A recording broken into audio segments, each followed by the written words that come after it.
Hello students, आज हम करने जा रहे हैं अकाउंटिंग कंसेप्ट और अजम्पशंस।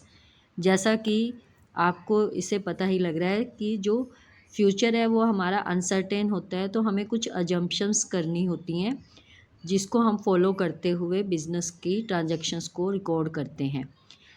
तो इसमें जो कंसेप्ट्स हैं ये गाइड करते हैं कि ट्रांजैक्शंस को किस तरह से रिकॉर्ड किया जाए, उनको किस तरह से रिपोर्ट किया जाए। तो जो इसकी सबसे पहली हमारी है वो है गोइंग कंसर्न कंसेप्ट। इस कंसेप्ट के अकॉर्डिंग क्या है कि ये एज्यूम करती है, it is assume that business exist for long period in future.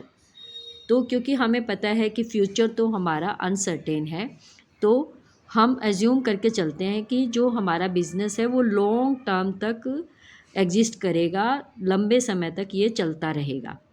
तो ये कंसेप्ट ये एज्यूम करती है, और इसके एज्यूम करने के बाद ही हम ट्रांजैक्शंस को रिकॉर्ड करते हैं। Transactions are recorded in the books of business on this assumption. इस एजम्पशन को कि ये बिज़नेस लंबे समय तक चलता रहेगा, इसको ध्यान में रखते हुए हम ट्रांजैक्शंस को रिकॉर्ड करेंगे। और कौन सी हैं रिकॉर्ड जो हम करते हैं? Fix assets are recorded at their original cost without reference to their market value. अब जैसे कि एक व्यक्ति ने बिज़नेस में कोई एसेट्स खरीद कर यूज़ की है, तो 2 साल 3 साल बाद उसका मार्केट में प्राइस डाउन हो जाएगा या अप हो जाएगा, जो भी है, लेकिन जो उसकी रिकॉर्ड रखा जा रहा है वो जब उसने परचेज़ की थी उसी वैल्यू के ऊपर ही बिज़नेस रखा जाएगा। फिक्स एसेट्स अगर 1 लाख की परचेज़ की गई है तो 1 लाख के अकॉर्डिंग ही उसमें रिकॉर्ड किया जाएगा, बजाय उसको देखा जाएगा कि मार्केट में इस समय उसकी क्या वैल्यू चल रही है, उसको इग्नोर किया जाएगा। तो इसके बाद है जो डेप्रीशिएशन होता है is charge on original value. क्योंकि जो एक मशीन है या कोई भी फिक्स एसेट है वो लंबे समय तक बिज़नेस में रहती है, तो टाइम के साथ साथ उसकी वैल्यू कम होती चली जाती है, तो उस पर डेप्रीशिएशन हम लगाते हैं और वो ईयरली लगता है, और उसको हम चार्ज करते हैं ओरिजिनल वैल्यू पे, मार्केट वैल्यू को ध्यान में नहीं रखते। नेक्स्ट जो है इसकी, outside parties enter into long term contracts with the business like long term loan and credit purchases.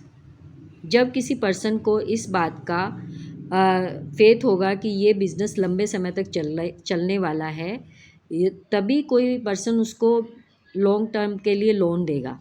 तो जो अदर पार्टी होती हैं वो भी इसी अजम्पशन के ऊपर बेस्ड होकर ही लॉन्ग टर्म लोन बिज़नेस को देती हैं, मतलब लंबे समय के लिए जो भी कॉन्ट्रैक्ट किए जाते हैं, जैसे क्रेडिट परचेज़ है। तो इसी तरह बिज़नेस भी किसी को अगर लोन देता है या क्रेडिट सेल करता है या अदर लॉन्ग टर्म जो भी ट्रांजेक्शन्स होती हैं वो बेस्ड होती हैं इसी एजम्पशन पे।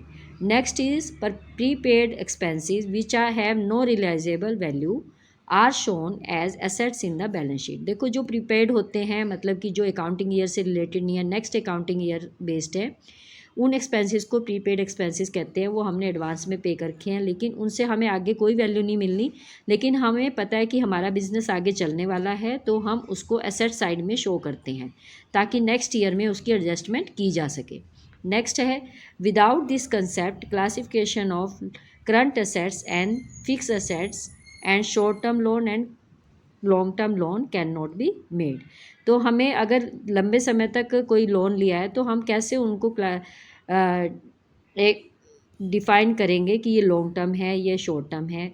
जैसे कि हमने सीखा है कि 1 ईयर जो बेस्ड होती हैं असेट्स, जो कैश में कन्वर्ट होती हैं, उनको हम करंट कहते हैं। जो लॉन्ग टर्म तक बिजनेस में बनी रहती हैं उनको फिक्स असेट्स कहते हैं। ऐसा ही हमारा लोन के अंदर होता है, अगर 1 ईयर के अंदर ही पेमेंट होती है तो शॉर्ट टर्म होता है लोन, और अगर उसकी मोर देन 1 ईयर होता है पेमेंट का ड्यू तो वो लॉन्ग टर्म होता है। तो इस तरह से हमें गोइंग ऑन कंसर्न काफ़ी बिज़नेस को की जो ट्रांजेक्शन्स हैं उसको रिकॉर्ड करने में हेल्प करती है। तो आप इसको रिवाइज़ कीजिए। अगर आपको मेरी वीडियो अच्छी लगी है तो आप इसे प्लीज़ लाइक कीजिए, सब्सक्राइब कीजिए। मिलते हैं नेक्स्ट वीडियो में एक नए टॉपिक के साथ।